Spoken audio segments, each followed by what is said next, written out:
The clouds parted over the Isles of Boreas. It was time to choose. The rebellion was in trouble. Ravens were scouting for the secret rebel base. They needed a game changer. Pieces of the Sky Ripper had surfaced. Or so a scholar in the mountains had told him. Surely the weapon that banished the lost gods could defeat the Emperor. Also, a temple had risen out of empty desert. The Iblis stone was hidden there. It was a dangerous artifact. It could corrupt its user into a bloodthirsty monster. Maybe he could find a way to use it, to take its power without surrendering to its wickedness. And also, his old friend Lapino needed rescuing. Of course, Renato had a pretty strong suspicion that Lapino had betrayed the rebellion. But could Renato really leave an old friend to the Ravens? Ah, Lapino. Apparently, the Mad Rabbit had sold a Pegasus that he did not exactly own. Lapino always wiggled out of trouble, given time. But he was out of time. Lapino's frantic message said that the Ravens were going to kill him for being a rebel spy. And that he had a clever plan. If the fleet reached him first, they'd string him up for that. Never mind the winged horse. Or so Lapino had told him over the far speaker anyway.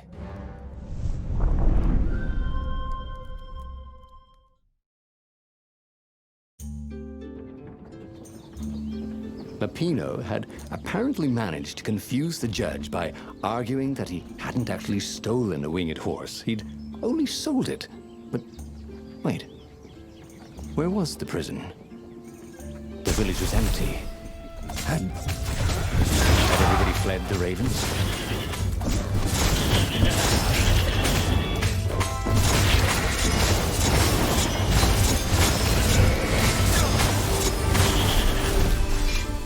People were frightened these days. Just 2 weeks past, Renato had sneaked through an empty town and listened to the Ravens caw about the Emperor's new taste in ritual sacrifice. Renato thought of the Iblis stone and shivered. He had no business messing with ancient, cruel artifacts. What he needed was his friends around him. Clear eyes, full hearts, can't lose.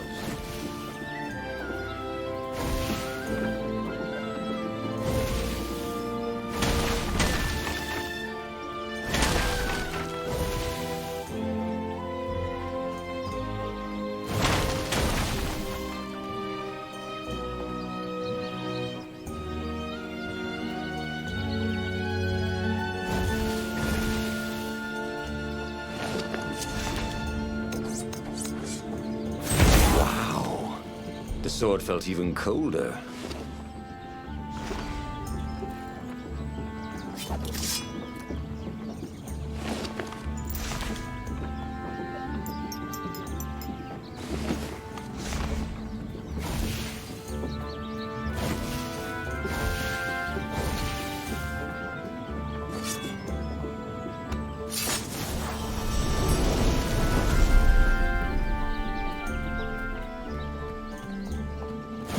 What was behind that door? Renato's nose told him there was treasure there. They must have forgotten it in a hurry. Surely they wouldn't mind if he helped himself to it. After all, they wouldn't even know.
were landing everywhere. The advance guard. He'd better get moving. If they got to Lupino first, they'd eat him for breakfast. Or a snack. Ravens weren't picky. If they got hungry, they sometimes forgot to interrogate their prisoners. Even top spies like Lupino. Well, unless he really was a traitor, obviously. Then they'd probably pin a medal on his chest.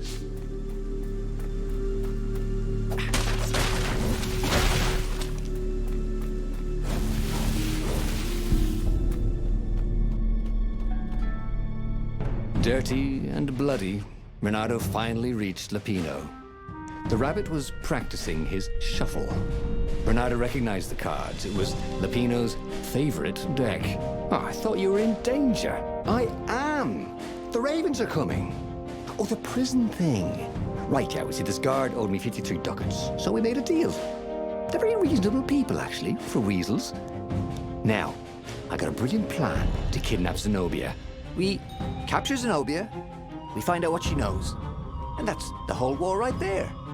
Easy peasy, lemon squeezy.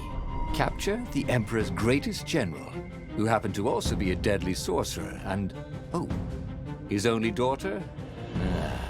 That would be worth it. And it would be nice to see her. He'd always had a soft spot for her.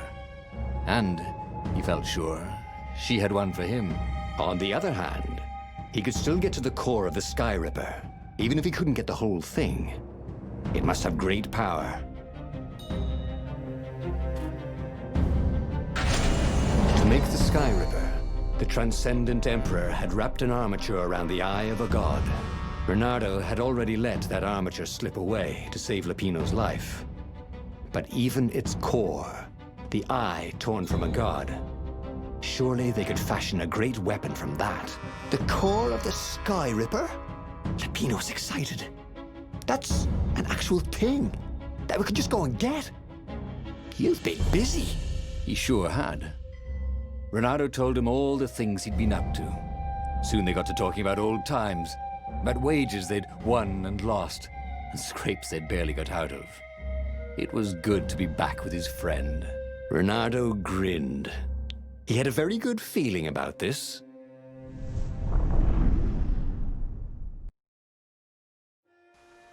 It's beautiful here, thought Renato.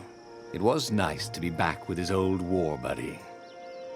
All right, Lupino was a traitor. But still, it was good company.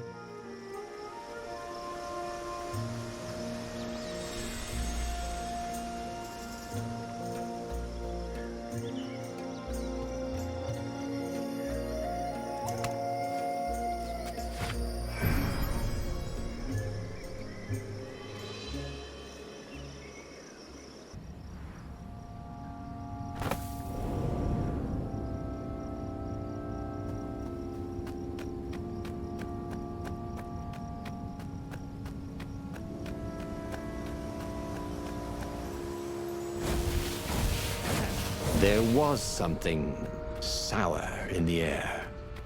Like the earth had ruptured over something that had been fermenting for a very long time.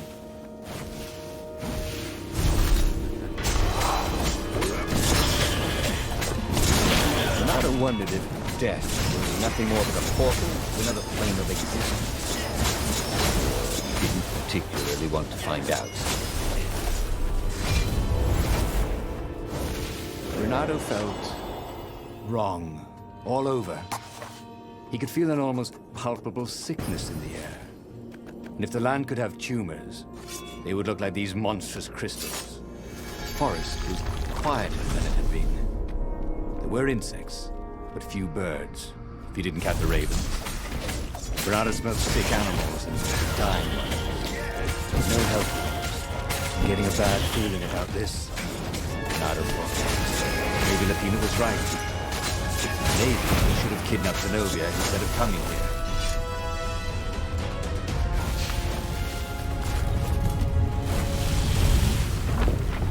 As he held the radiant icosahedron, Renato felt queasy, like dozens of tiny worms were nibbling his insides. It wasn't healthy to be so close to the eye of a god. How could he use it? He could take it to the observatory. The scientists there could tell him how to harness its ancient power. But honestly, Renato ached to get away from it.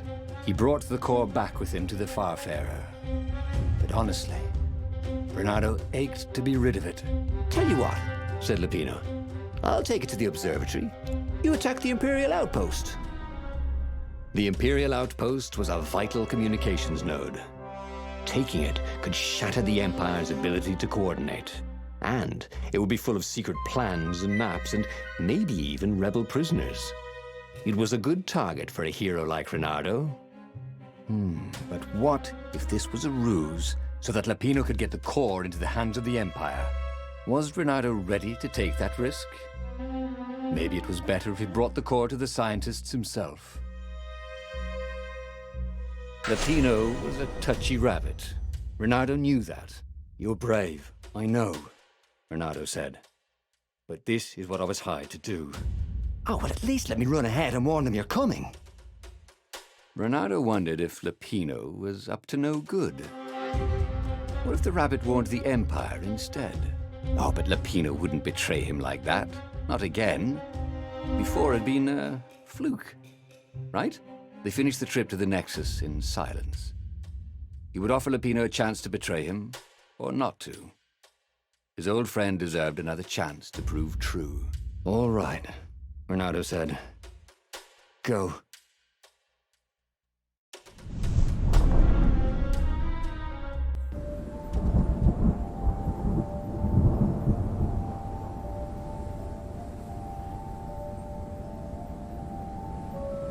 As Renato watched Lupino vanish on the horizon, he could feel nausea building in him. He felt ill. Could his knees really be aching this much? But how could he have handed the core off to Lupino? That was a recipe for disaster.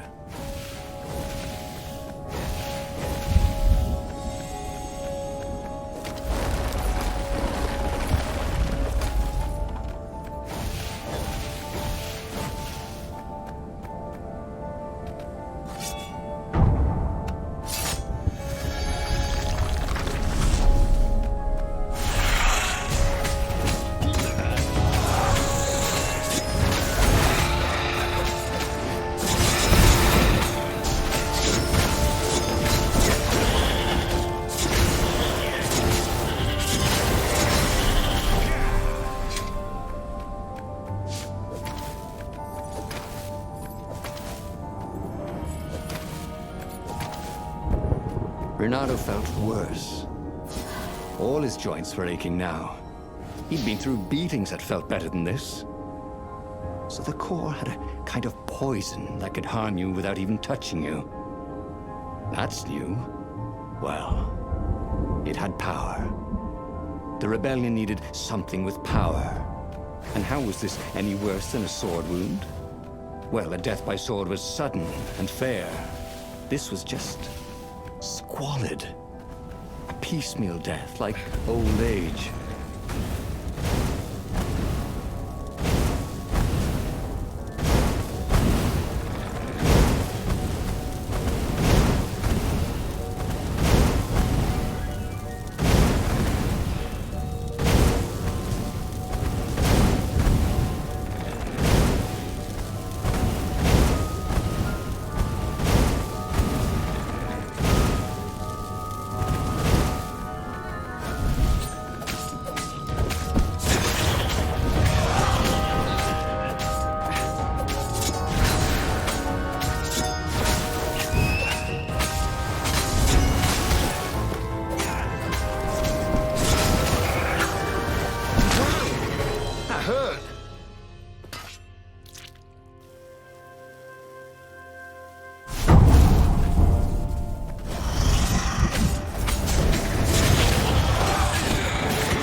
There was an inscription on the platform. balalaika lessons with an address.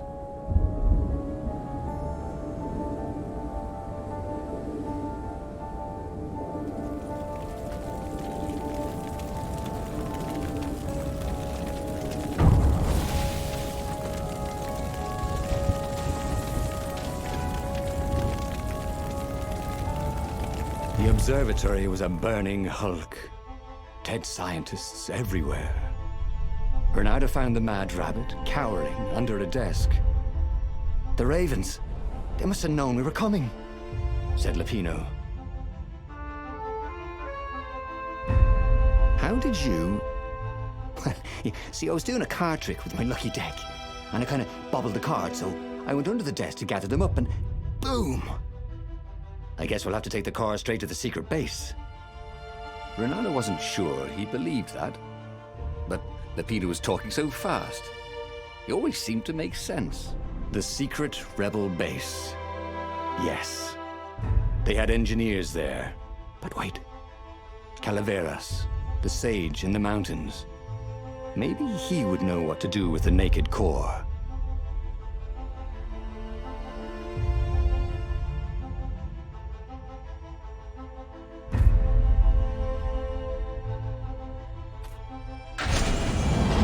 Was killing him.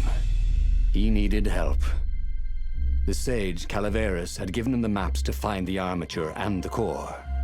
If anyone knew the true name of the Transcendent Emperor, if anyone knew how to assemble the Sky Ripper, Calaveras did. If anyone could heal Reynardo and render the core safe, at least to its bearer, surely it was he.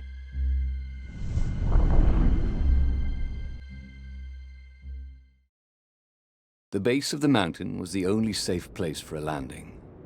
He would have to continue on foot, muscles aching.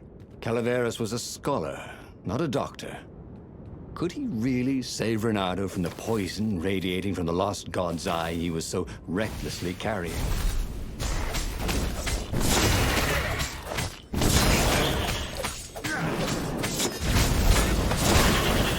He smelled burnt fur. His.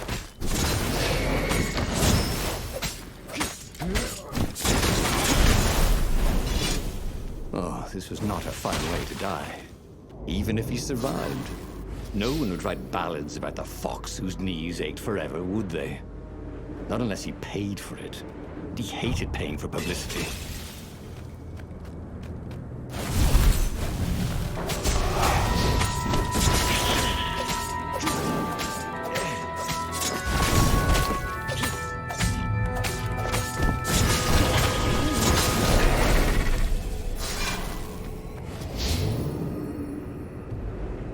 It was a bit windy up here.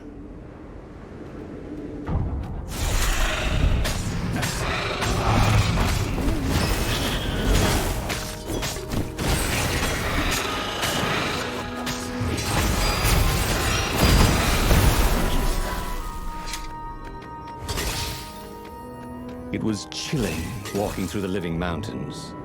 There was always noise up ahead. Insects, birds, the croak and flutter of ravens arranging ambushes. But close by, there was only the breeze and the trickle of melting snow, as if every living thing was holding its breath, his poisonous burden to move on.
only he had some way to break the ice.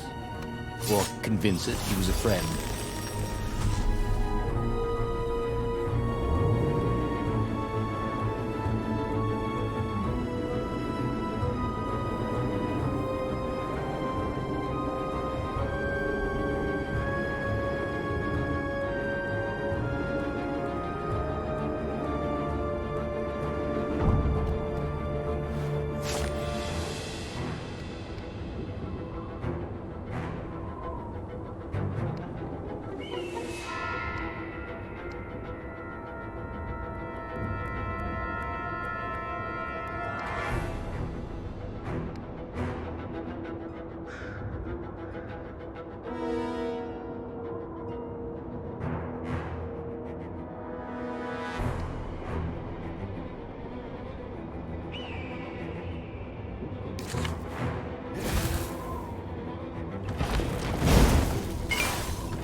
I'm the hero.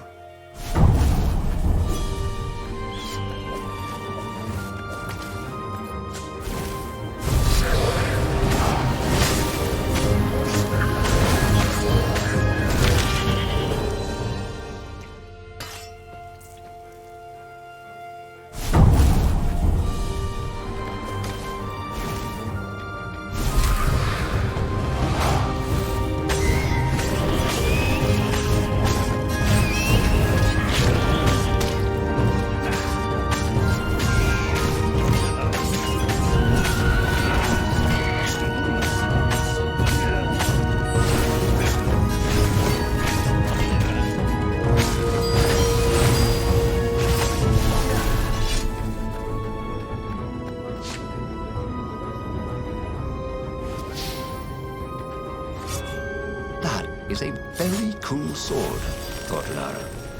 No, seriously. He couldn't feel his paw anymore.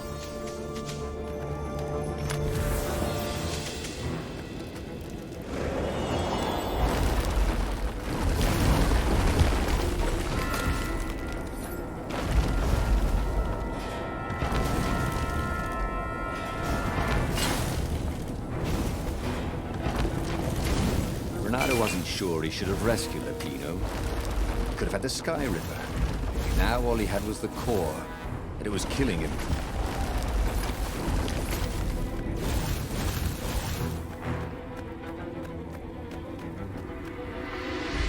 The core! Splendid! Croaked Calaveras. Where's the armature? Right, I was kind of hoping you wouldn't need it. No, I don't. It's just a professional interest. We've got much better prismatics than the old TE ever did. So Calaveras was an arcane engineer. He fussed at the core all day. He wrapped it with silver chains, and in front of it, he placed a huge, round ruby, so that it looked like a monstrous, floating eye. So, what is it? Yeah, I call it the Oculum. It's my very first death ray. And it won't poison me? Oh, no, it's completely safe now. Anything I should watch out for?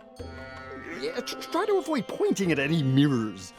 As he loaded the Oculum onto the Farfarer, Bernardo was a little concerned about Calaveras. People who were utterly sure of themselves, he had found, were either experts or horribly wrong. Or both. But Bernardo only needed to fire the Oculum once. He only needed to destroy one ship, the Emperor's ship, and the war was over. Bernardo plunged into the Imperial fleet. He felt the Oculum humming. He no longer felt sick. This was going to be fun. Or at least, it was going to be over.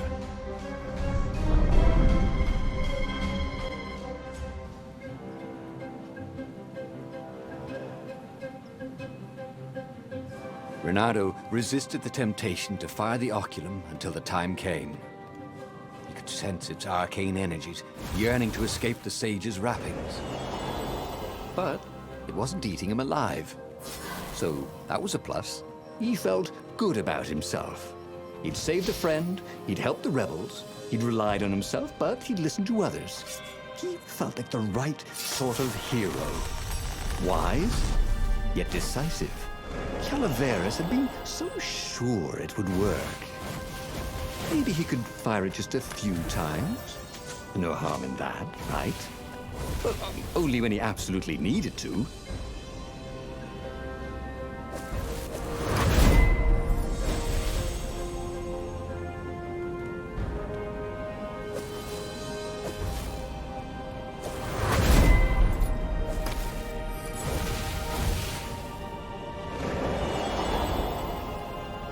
Reynardo's arm was getting tired.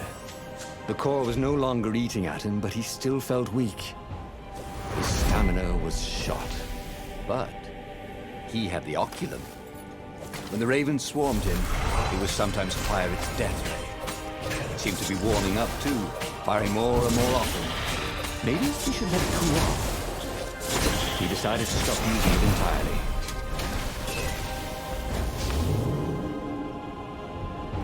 Good thing Reynardo didn't have vertigo.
Odd. The oculum was still hot to the touch. He almost thought it was getting even hotter. Well, that was ridiculous, of course. Anyway, he'd only to fire it one more time, and then he could chuck the whole contraption into the abyss, and the Emperor's ship was now in range. Reynardo squinted. He could make out the line of ravens protecting the ship. Zenobia in front, conjuring. And on the deck, yes, that was His Imperial Majesty, pacing in his golden armor. Reynardo lined up his shot and fired. Caught in the beam, the ship burst into flames. The ravens and Zenobia exploded. The Emperor, too, exploded.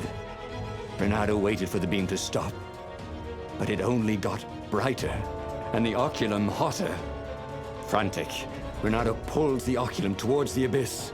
The ruby burst into flames. The shiny metal casing glowed, then melted. That was good. Now the core could cool off, right? Reynardo ran. The blast incinerated him instantly, along with both fleets. The shockwave could be felt across all Erda. That winter, with neither Empire nor rebels to rule them, the islands slid into banditry. And so began the Second Age of Darkness. He should go back to some of the choices he'd faced before. Maybe there were new paths that had opened up, like those doors he was opening up all over the map that took him to new treasures and around his enemies. But he'd learned another true thing. The core was powerful, but dangerous if used improperly.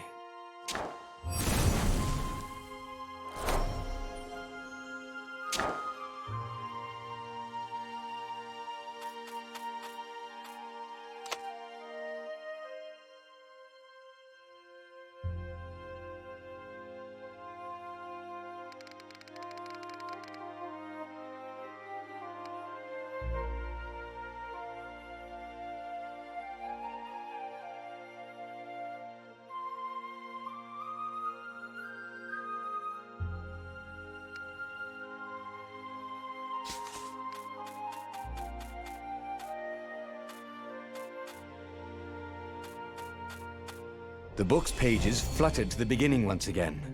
Faster than before, and he fell. Special thanks to my patrons Heaven Over Hell, Justin Wood, Hobbs, Koopy Vegeta, Gunrunner and Water.